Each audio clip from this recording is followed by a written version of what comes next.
Hey there, it's Christmas in July. My name is Sandra, and you're watching the Schwowin's Nest.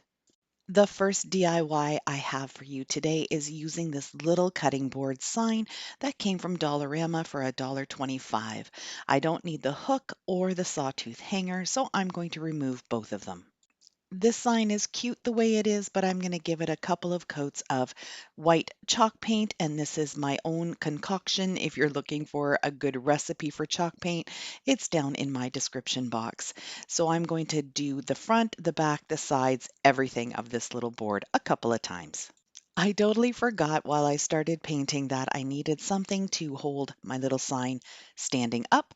I'm just using this tumbling tower block that came from a different type of game at the thrift store.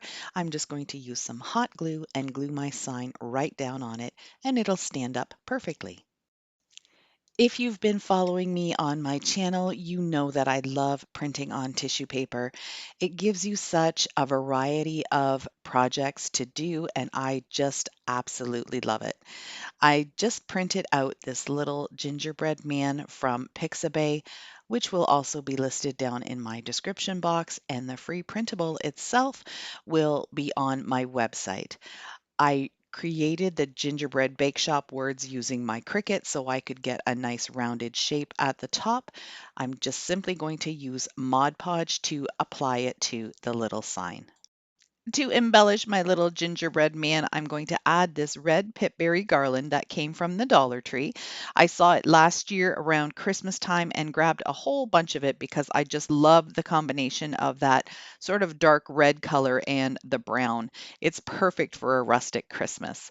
I'll hot glue that around the gingerbread man in sort of an oval. I'm going to go in one direction first, then I'm going to trim it off and go in the opposite direction, making sure that my pip berries are staggered and not all in the same spot. Using a small chip brush and some black paint, I'm just going to be pulling in some of the black paint around the edges. It gives it a nice little feathered look, and it also frames out the project. Then I'm going to use a very light touch and just drag my brush up and down so the gingerbread bake shop part gets a little bit of distressing as well. When I'm doing signs on tiered trays, I like to have them double-sided. That's why I painted this little sign front and back. Now I'm adding a cute little gingerbread house that I also found on Pixabay, and I'm just going to drop it right in the center towards the bottom using my Mod Podge technique, just like I did for the gingerbread man. I'm going to do the same type of distressing on the back, a little bit of a lighter touch, but I'm going to do it a little heavier right through the sign on top of the gingerbread house. A few holly leaves and a couple of red pip berries, and this side of the sign is complete as well. I think this one turned out super cute.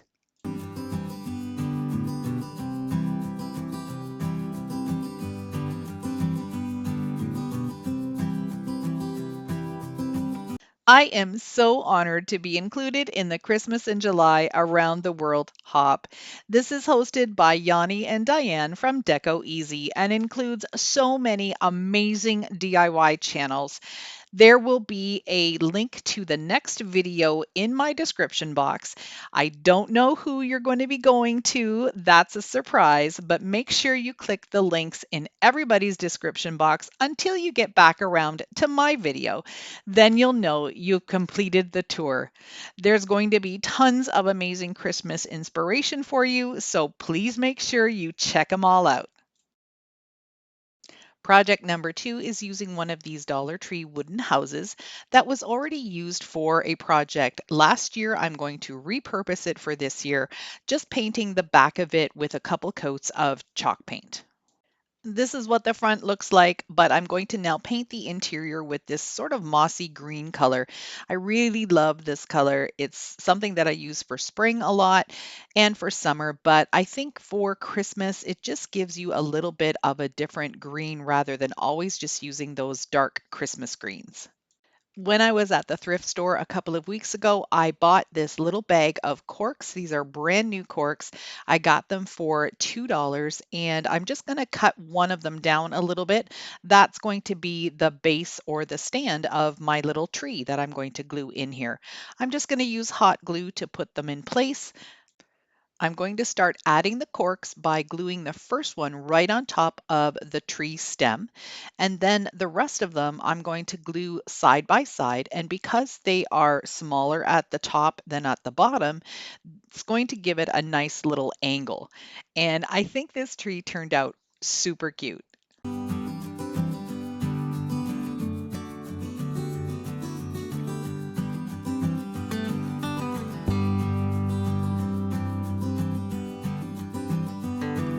Using a small, tiny, rough brush, I think it's a fan brush that I had cut down.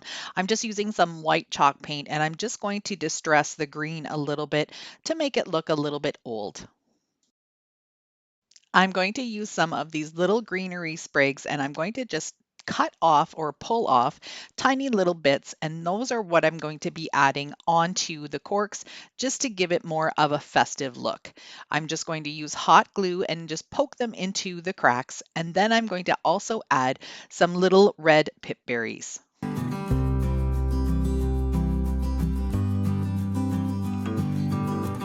To cover up the spots where I oopsed with my green paint, I'm just going to use some of this black and white twine that I picked up at Michael's last year, and I still have a half a roll left. So it's an amazing buy if you can use your coupon with it.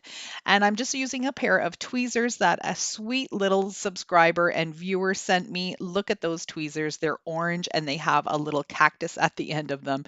So sweet. Anyhow, I'm just going to use those to push it right into the corners, and that's going to be it for this project. Using these letter stickers from the Dollar Tree, I'm going to spell out the words merry and bright. Then I'm going to take my dry brush with black and go over it fairly heavily so you can see the letters in white. Using the weeding tool from the Dollar Tree, I'm going to pick up the letters and you'll be able to see the words spelled out. Then I'm going to take a red marker and just outline the letters and then go through them with a little red stripe so they look like some candy canes.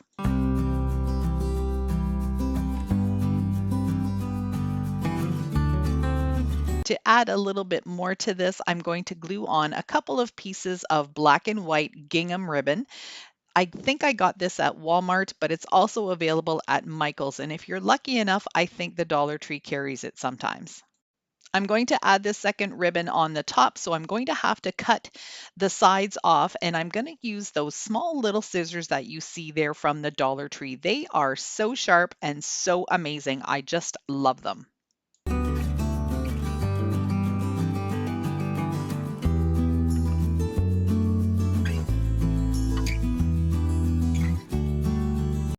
This next project is just using an old canister lid that I had painted.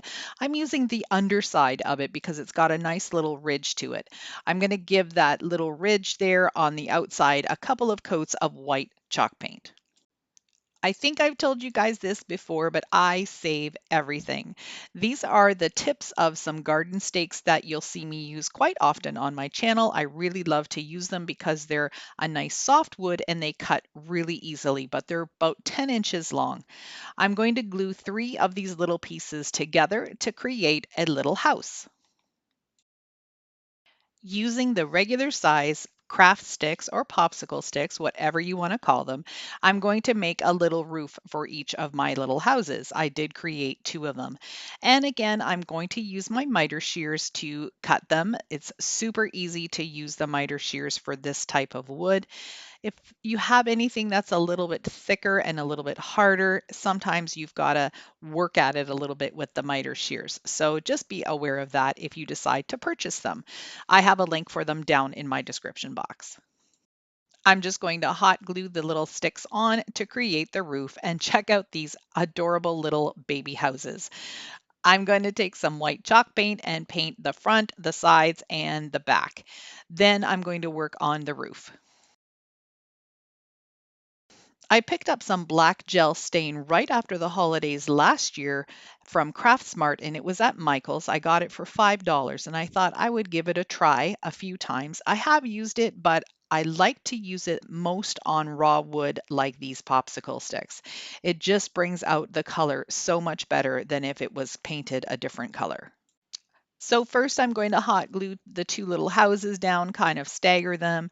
And then I'm going to take all of these little bottle brush trees that I picked up from the Dollar Tree last year. I have a ton of them in my stash because I am so addicted to bottle brush trees. And then I have a couple of other different ones that are a little bit larger, and those I picked up at Dollarama as well. I don't really have a pattern for how I'm attaching these. I just put the big one right behind the first little house, and then I added some of the little ones kind of around the corners and just to fill in. Now that I have everything where I want it to be, I'm going to just use a small brush and paint the rest of the wood brown. I didn't want to paint first and then glue on because sometimes the glue just doesn't stick properly on top of the paint. Now I'm not sure if it's the talc that I'm using. I do use Johnson & Johnson baby powder talc, which I know is not available anymore, but I've had these for a really long time. So that in my experience, if I paint first and then try to glue, it usually doesn't stick properly. Now I'm going to add some of the Dollar Tree white sand, and I'm not sure that it's sand, it's more like tiny, tiny little pebbles. Anyhow, I'm going to be putting it on with a fairly thick layer of Mod Podge, and then I'm sprinkling it on. I'm going to use the spoon to pat it down and then shake off the excess. And I'll repeat this process for the whole part of the trees and the house, but just on that little ridge at the top, I'm going to leave the outside border plain. I'm taking 4 popsicle sticks and staining them with the black gel stain. I go over it fairly thickly and then just let them dry. I'm also taking 4 small little wooden beads that are kind of a stained color already, but I'm just adding a little bit of the black stain just to deepen them up a little bit so they kind of match the roof of the house and the popsicle sticks.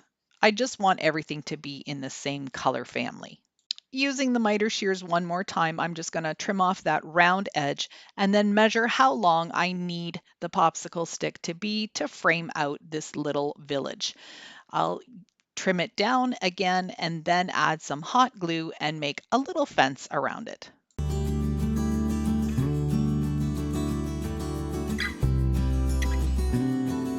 I'm using the little wooden beads as risers for the little village, and I'm just going to take some hot glue and glue one in each corner.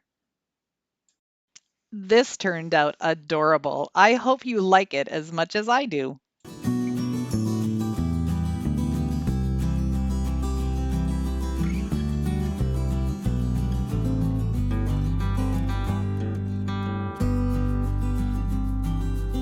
For this next DIY, I'm starting off by trimming a branch that I picked from my backyard.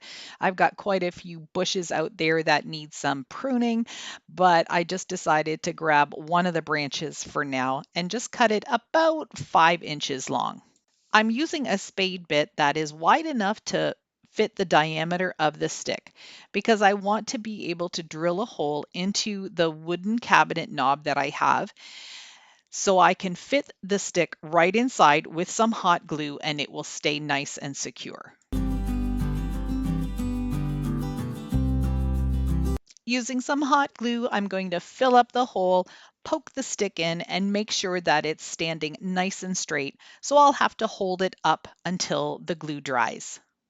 I've got some evergreen picks that are absolutely gorgeous. I picked these up on Amazon. I've got the link down in my description box. I'm probably going to get some more this year. They come in a pack of 60 and I think they're about $12 to $15. So it's a really good buy. I used a bunch of them last year and I'm still going strong with a few of them this year. I'm just going to trim them down because what I want to do is have some smaller pieces of evergreen to work with. I'm starting by hot gluing some of the longer pieces that I just trimmed down at the bottom of the wood stem. And this is going to start creating the bottom branches of my little Christmas tree. Now, I like to have branches kind of going in a bunch of different directions because no Christmas tree grows absolutely perfect. So what I'm going to do is just put 3 of them down and then I'll start filling it in. So here you can see I started with 3 at the bottom and now I'm adding some in between. And I want to kind of do a brick lay, which means that you want to fill in the gaps. So wherever there isn't one, you're going to glue one. I do end up trimming these a little wee bit down at the bottom here because I did find that they were a little too long. But then I took some smaller pieces and continued to fill in and work my way up to the top of the stick. Here's how the tree looks so far. I think it's pretty cute. The only thing I'm going to do now is look at it from all angles and fill in where I think there are some gaps. So I ended up using probably about a dozen of these little picks, and I just kept cutting them down and sticking them in wherever I needed to fill in some spaces and make it look fairly uniform all the way around. I love how this little tree turned out. I've never really been able to find tiny little trees like this at the stores, so why not just make myself one?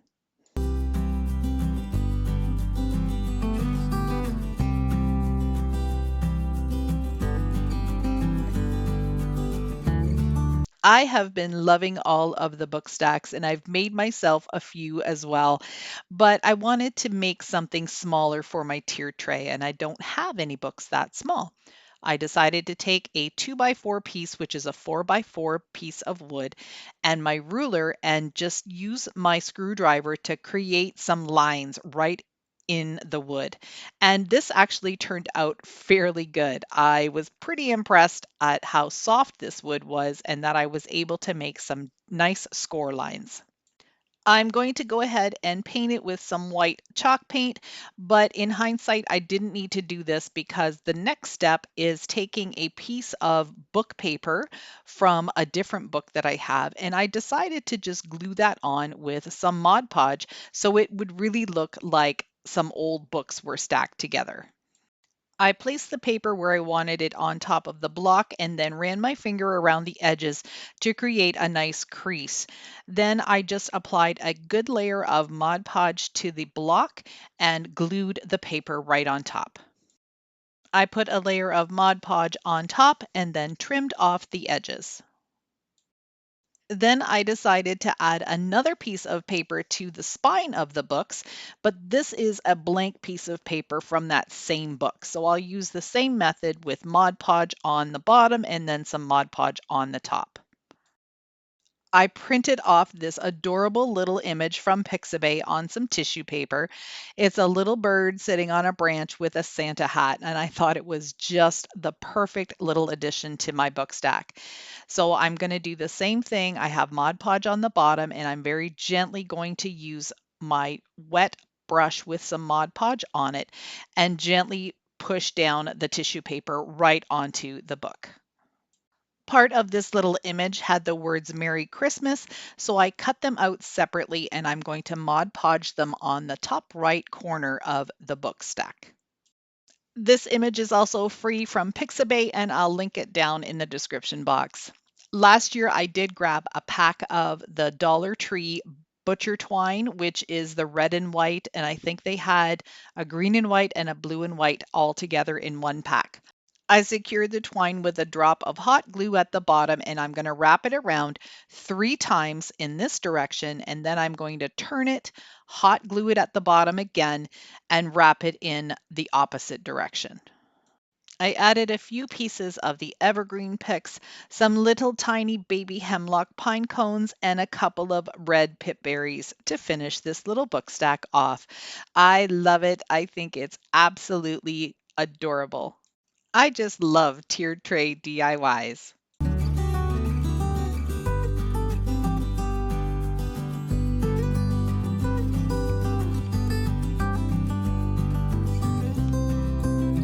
My final project for you today is a little gnome. although he turns out a little bit bigger than I expected him to be, but he still fits on my tiered tray. I've got a piece of red and black buffalo plaid fabric, and I'm just using some of this filler as the bottom weight for him. I like to use this filler because it turns into a little beanbag gnome, and I just think that's so much fun. Anyhow, I'm going to go ahead and gather everything together and tie it off with a piece of twine. For his beard, I'm going to be using this fur ribbon that I got from Michael's last year, and I'm going to trim off the wired edges because I don't need that. Now, when you're trimming fur and you're cutting it in lengthwise, what you want to do is make sure that you're using a tiny little pair of scissors like this, and you're only trimming the fabric on the back or the mesh or whatever it is.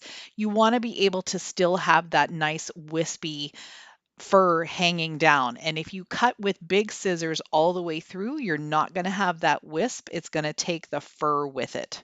So this is how you need to cut fur. It works out every time I do it. Using quite a bit of hot glue, I'm going to glue the beard right onto the body underneath where I tied it with the twine. I'm going to cut out a triangle shape from this chamois that came from the Dollar Tree. It's in the automotive aisle. It's their car wash cloths, I think is what they're called.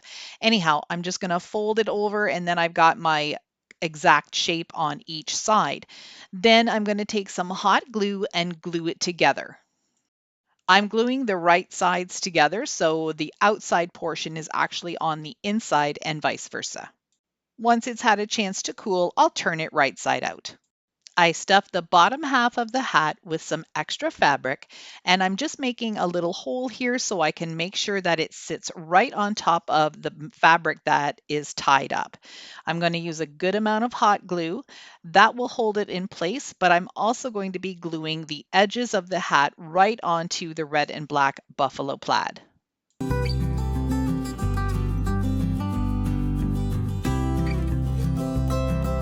My gnome needs a nose, so I've got this really big bead that I painted white, just a little bit of a dry brushing. It was a dark brown bead. I didn't want it that color. And now I'm sorry I'm off screen here, but I'm taking a little bit of my red chalk paint and dry brushing it over just to give him a little bit of a pink look. I glued down his nose, and then he's just about complete. Using these little scissors again, I'm cutting out a tiny little piece of the fur. I want to put this around the end of his hat. You could put whatever you wanted. You could use a bead, you could do a tassel, you could do some fringy yarn, but I really like to have the hat matching the beard. I just think it makes everything look so well put together and more high end. I also used a bead of hot glue just to tack down his hat, and he is good to go.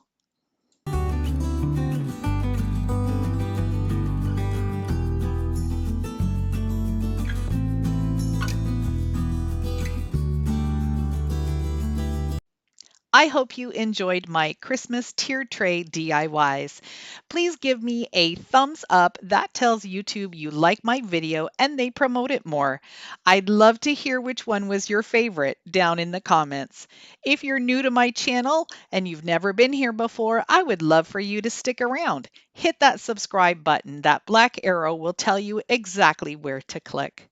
Thank you so much for watching straight to the end. I really appreciate your support. See you in the next one.